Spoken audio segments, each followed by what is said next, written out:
Research digital academy में आपका बहुत बहुत स्वागत है। जैसा कि आप लोग जानते हैं कि रिसर्च डिजिटल एकेडमी द्वारा एसएससी डीजी के बैच को ध्यान में रखते हुए कुछ बहुत ही बेहतरीन प्रैक्टिस सेट करवाए जा रहे हैं, जिसमें से आप लोग देख रहे होंगे कि मैथ का भी बहुत अच्छा चल रहा है प्रैक्टिस सेट, जीएस का भी चल रहा है, हिंदी का भी चल रहा है और रीजनिंग का भी चल रहा है। तो जीएस के प्रैक्टिस सेट को बेहतर से बेहतर बनाने के लिए आइए हम इसके कुछ क्वेश्चनों को सॉल्व करते हैं और देखते हैं कि हमारी तैयारी किस लेवल तक की है। तो जीएस का ये रहा पहला क्वेश्चन। पहला क्वेश्चन है हमारा,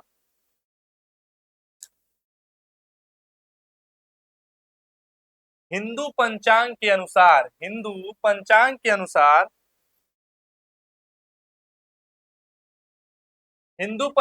अनुसार भारत में रक्षाबंधन कब मनाया जाता है?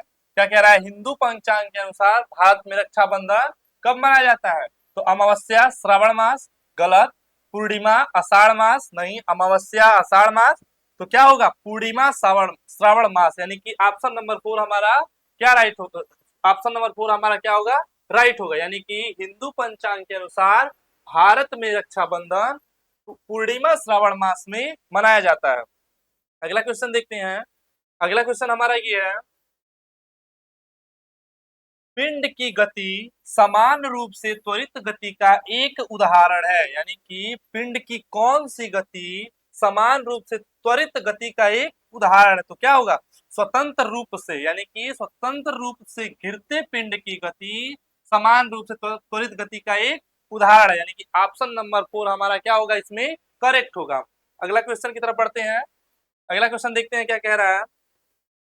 अगला क्वेश्चन इसमें ये है, लोक नृत्य। ध्यान दीजिएगा, लोक नृत्य से आपकी परीक्षा में एक क्वेश्चन 100% पूछा जाता है। तो इस लोक नृत्य के बारे में बात करते हैं। लोक नृत्य तरंग मेल निम्नलिखित में से किस राज्य से संबंधित है? तो क्या होगा? गोवा, यानी कि लोक तरंग मेल किस राज्य से संबंधित है? गोवा से। तो आइए हम देखते हैं कुछ लोक नृत्य के बारे में जो बहुत ही फेमस है। इसमें से एक क्वेश्चन आपका आना तय होता है। तो देखते हैं लोक नृत्य। इसमें दिखा रहा है लोक नृत्य भरतनाट्यम। भरतनाट्यम किस राज्य का लोक नृत्य है? तमिलनाडु। अगर आपसे पूछ लेगा कि इसके प्रख्यात नर्तक बताइए, यानी कि अगर क्वेश्चन आ गया कि भरतनाट्यम किस राज्य का लोक नृत्य है, तो आपका आंसर होगा तमिलनाडु। लेकिन अगर ये प्रश्न पूछ लिया गया कि बताइए भरतनाट्यम से कौन से प्रख्यात प्रवर्तक हैं, तो हम देखेंगे इसमें से रुक्मणी देवी अरुंडेल, मल्लिका मल्लिका साराभाई, यामिनी कृष्ण मूर्ति, सोनल मानसिंह। यानी कि भरतनाट्यम से कितने लोग संबंधित है? 4 लोग। अगला देखते हैं, कुचिपुड़ी। ये हो गया पहला, दूसरा, तीसरा, चौथा, पांचवा, छठवां, सातवां और ये 8वां। तो दूसरा वाला क्या कह रहा है? कुचिपुड़ी। कुचिपुड़ी राज्य, यानी कि कुचिपुड़ी नृत्य से कौन सा राज्य संबंधित है? आंध्र प्रदेश। और इससे कौन कौन जुड़े हैं, मतलब इसके प्रख्यात नर्तक कौन है? राजा रेड्डी और यामिनी कृष्ण मूर्ति। एक चीज कॉमन है यहाँ, कभी ऐसा ना होगा कि मतलब कभी एक साथ दोनों नहीं देगा, कभी ऐसा नहीं देगा कि बताइए यामिनी कृष्ण मूर्ति किस नृत्य से संबंधित है, भरतनाट्यम और कुचिपुड़ी, कभी भी ऐसा नहीं देगा। लेकिन हाँ, ये दे सकता है देखिए यामिनी कृष्ण मूर्ति किससे संबंधित है? भरतनाट्यम से भी, लेकिन ये कुचिपुड़ी से भी संबंधित है यहाँ। ठीक है। अगला देखते हैं, कथक। क्या है? कथक। कथक किस राज्य का लोक नृत्य है? उत्तर प्रदेश। इससे संबंधित देखते हैं कौन से प्रख्यात नर्तक हैं? शंभू महाराज, सितारा देवी, पंडित बिरजू महाराज। चौथा है हमारा मणिपुरी। मणिपुरी से कौन सा राज्य? मणिपुरी नृत्य मणिपुरी नृत्य किस राज्य से संबंधित है? तो सिंपल सी बात है, मणिपुर, यानी कि मणिपुर।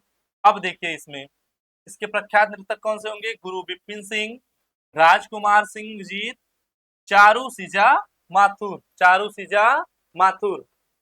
अगला देखते हैं, कथकली।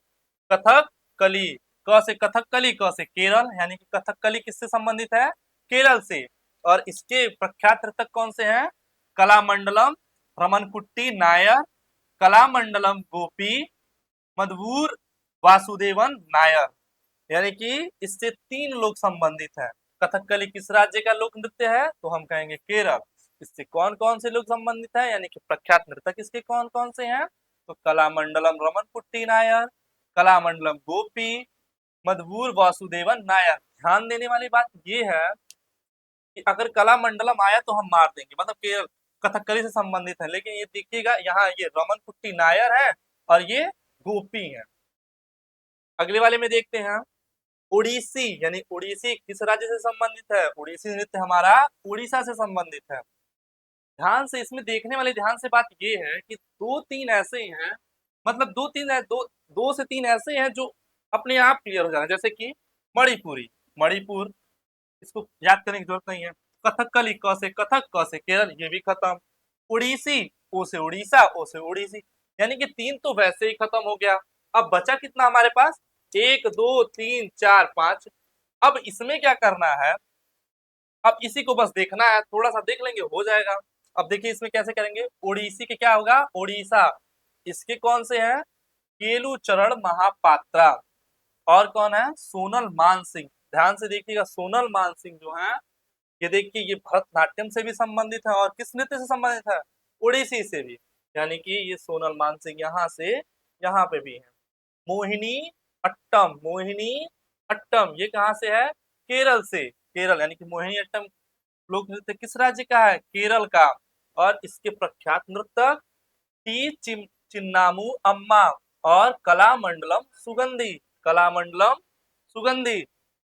उसके बाद शास्त्रीय नृत्य, ये बहुत इंपॉर्टेंट होता है, मैक्सिमम पूछ जाता है। शास्त्रीय नृत्य किस राज्य से संबंधित है? असम। किस राज्य से? असम। यानी कि इससे कौन कौन संबंधित है? इंदिरा पीपी बोरा, इंदिरा पीपी बोरा। और इसमें ये क्या है? मानीराम दत्ता सोनकर। तो इसको देख लेंगे, थोड़ा दिख नहीं रहा, कट गया है। हाँ, बढ़ते हैं अगले की क्वेश्चन की तरफ। यानी अगर पूछा जाए कितने हमारे लोक नृत्य कितने होते हैं? 8। प्रमुख कितने होते हैं? 8। भरतनाट्यम तमिलनाडु, कुचिपुड़ी आंध्र प्रदेश, कथक उत्तर प्रदेश, मणिपुरी मणिपुर, कथकली केरल, उड़ीसी उड़ीसा, मोहिनीअट्टम केरल और शास्त्रीय नृत्य असम से। अगला क्वेश्चन देखते हैं। अगला क्वेश्चन हमारा ये है, 33वें राष्ट्रीय खेलों में संयुक्त रूप से सर्वश्रेष्ठ महिला एथलीट कौन थी? यानी कि 37वें राष्ट्रीय खेल में संयुक्त रूप से सर्वश्रेष्ठ महिला एथलीट कौन थी? तो कौन सी होंगी इसमें से? संयुक्ता प्रसेन काले और प्रणति नायक। संयुक्ता प्रसेन काले और प्रणति नायक। ऑप्शन नंबर 3 हमारा क्या होगा? राइट होगा। पढ़ते हैं अगले क्वेश्चन की तरफ। अगला क्वेश्चन हमारा क्या कह रहा है? कह रहा है निम्नलिखित में से कौन उष्णकटिबंधीय वन अनुसंधान संस्थान TFRI का सही स्थान है? यानी कि कौन उष्णकटिबंधीय वन अनुसंधान संस्थान TFRI का सही स्थान है? तो क्या हो जाएगा? Option number 3 Jabalpur. क्या हो जाएगा? ऑप्शन नंबर 3 हमारा राइट हो जाएगा, जबलपुर। आगे बढ़ते हैं अगले क्वेश्चन की तरफ। अगला क्वेश्चन कह रहा है किसी वस्तु की गति फिर स्पेस होती है यदि उसका वेग नियत हो। यानी कि यदि किसी वस्तु की गति क्या होती है? समान होती है। क्या होती है? समान। यदि किसी वस्तु की गति समान होती है यदि उसका वेग नियत हो। यदि यदि अगर इसमें एक क्वेश्चन और पूछ सकता है कि बताइए यदि किसी वस्तु की गति समान कब होती है? जब उसका वेग क्या होता है? नियत होता है। यानी कि उसका वेग क्या होता है? नियत। अब यहाँ ये कह देता किसी वस्तु की गति समान होती है यदि उसका वेग, यहाँ दे देता, यहाँ स्पेस दे देता, इसकी जगह हम लिख देते नियत। ठीक है, इसके बारे में हम थोड़ा सा जानते हैं। ऑप्शन नंबर 4 इसका क्या होगा? करेक्ट होगा। कह रहा है जब कोई वस्तु सीधे पथ पर गति, यानी कि जब कोई वस्तु है वो सीधे पथ पे क्या कर रही है? गति कर रही है, तो इसे एक समान गति के रूप में जाना जाता है, क्योंकि इसकी दिशा नियत चाल पर नियत रहती है। ठीक है, बढ़ते हैं अगले क्वेश्चन की तरफ। अगले क्वेश्चन में क्या है? कह रहा 1773 में भारत का प्रथम गवर्नर जनरल कौन बना? इतना अच्छा क्वेश्चन माना जाता है क्योंकि ये क्वेश्चन ऐसा है, भारत में प्रथम गवर्नर जनरल, भारत में प्रथम वायसराय, भारत में प्रथम की, मतलब इस टाइप के क्वेश्चन एक तो बनना ही है। तो चलिए इस क्वेश्चन के बारे में हम डीप जानते हैं। 1773 में भारत का प्रथम गवर्नर जनरल कौन बना? तो इस ये जो है इसका आंसर होगा वॉरेन हेस्टिंग्स। क्या होगा? Warren Hastings. तो वॉरेन हेस्टिंग्स के बारे में हम कुछ जानकारी इकट्ठा करते हैं। क्या है वॉरेन हेस्टिंग? भारत में बंगाल का पहला गवर्नर जनरल 1773 में वॉरेन हेस्टिंग था। यानी कि भारत में बंगाल का पहला गवर्नर जनरल कौन था? Warren Hastings. कौन से सन में? 1773। उसने 1750 में कलकत्ता में ईस्ट इंडिया कंपनी में एक लेखक क्लर्क के रूप में अपना, यानी कि अगर बात आए कि बताइए वॉरेन हेस्टिंग्स ने अपना करियर कैसे शुरू किया था, तो वो एक कलकत्ता में क्या थी? ईस्ट इंडिया कंपनी थी, उसमें एक लेखक यानी एक क्लर्क के रूप में अपने जीवन की शुरुआत की थी। 1772 में राजस्व बोर्ड की स्थापना की। यानी अगर ये भी क्वेश्चन बचेगा कि बताइए किस सन में राजस्व बोर्ड की स्थापना हुई, तो किसमें हुई? 1772 में। और ये पूछा जाए किसने किया, यानी कि 1772 में राजस्व बोर्ड की स्थापना किसने की, तो क्या होगा? Warren Hastings. क्या होगा? Warren Hastings. उसके बाद कह रहा है, अब ये मोस्ट इंपोर्टेंट क्वेश्चन है। मतलब क्या है, हमेशा ये क्वेश्चन एक बार आता है कि बताइए दोहरी शासन यानी कि शासन की दोहरी प्रणाली को समाप्त किसने किया था? यानी कि शासन की दोहरी प्रणाली को समाप्त किसने किया था? Warren Hastings. उसके बाद देखते हैं बंगाल की एशियाटिक सोसाइटी की स्थापना किसने की थी? यानी कि 1784 में कलकत्ता में विलियम जोन्स के साथ। यानी कि अगर ये पूछा जाए कि बताइए विलियम जोन्स के साथ 1784 में विलियम जो 1784 में कलकत्ता में विलियम जोन्स के साथ बंगाल में एशियाटिक सोसाइटी की स्थापना किसने की थी? तो कौन होगा? Warren Hastings. क्या होगा? Warren Hastings. फिर अगला पॉइंट क्या है? वॉरेन हेस्टिंग्स है, ये बहुत ही इंपॉर्टेंट क्वेश्चन है। सिविल सेवा की नींव किसने रखी? तो क्या होगा? Warren Hastings. और मतलब नींव क्या होता है? सिविल सेवा जो होती है, सिविल सेवा उसकी जो नींव है वो वॉरेन हेस्टिंग्स से रखी थी। लेकिन अगर ये कहा जाए इसमें सुधार किसने किया था? सुधार और आधुनिकीकरण, मतलब सुधार और बदलाव किसने लाया था? Lord Cornwallis. लेकिन नींव किसने रखा था? Warren Hastings. अगले क्वेश्चन की तरफ बढ़ते हैं। अगला क्वेश्चन हमारा ये है, बैगनी क्रांति को केंद्रीय विज्ञान एवं प्रौद्योगिकी मंत्रालय द्वारा जम्मू और कश्मीर में शुभारंभ किया गया था। यह क्रांति किस फसल से संबंधित है? यानी कि क्या है? बैगनी क्रांति को केंद्रीय विज्ञान एवं प्रौद्योगिकी मंत्रालय द्वारा जम्मू और कश्मीर में शुभारंभ किया गया था। यह क्रांति किस फसल से संबंधित है? तो इसका आंसर हो जाएगा लेवेंडर। किस फसल की खेती के लिए? लेवेंडर की खेती के लिए। तो आइए जानते हैं कि लेवेंडर के बारे में थोड़ी सी जानकारी। लेवेंडर क्या होता है?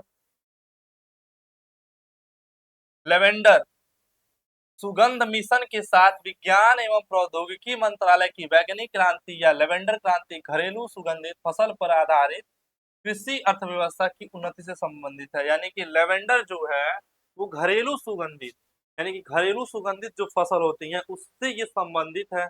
अब क्या है, अगर ये पूछा जाए कि बताइए इसका प्रमुख उत्पादन, यानी कि लेवेंडर का प्रमुख उत्पादन किस में किया जाता है, तो लेवेंडर का प्रमुख उत्पादन तेल के लिए किया जाता है। किसके लिए किया जाता है? तेल के लिए, जिसकी कीमत 10,000 रुपए प्रति लीटर होती है। लेवेंडर की कीमत कितनी होती है? 10,000 रुपए प्रति लीटर। और उसके बाद इसका प्रयोग कहाँ किया जाता है? तो जैसे दवाएं, अगरबत्ती, साबुन और एयर फ्रेशनर कुछ और लोकप्रिय वस्तु के में विशेष रूप से बनाने में या डालने में लेवेंडर की उपज विशेष रूप से लागत प्रभावी है क्योंकि यह आय सृजित करता है। अगले क्वेश्चन की तरफ पढ़ते हैं।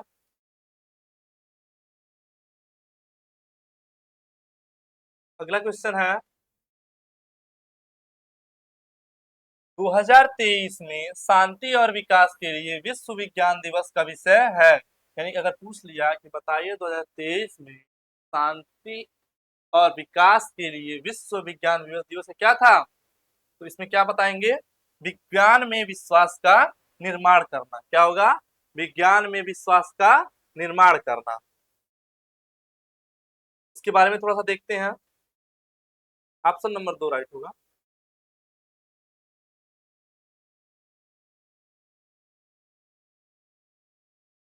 कह रहा है, अगर पूछ लिया आपसे कि बताइए अंतर्राष्ट्रीय विज्ञान और सप्ताह, ये अंतर्राष्ट्रीय विज्ञान और शांति सप्ताह कब मनाया जाता है, तो ये इसका कार्यक्रम जो है वो 9 से 14 नवंबर तक मनाया जाता है। 9 से 14 नवंबर तक मनाया जाता है। अगर आपसे ये पूछे कि बताइए कैसा त्योहार है, तो ये कैसा त्योहार है? वैश्विक त्योहार है। ठीक है, उसके बाद अगले क्वेश्चन की तरफ पढ़ते हैं।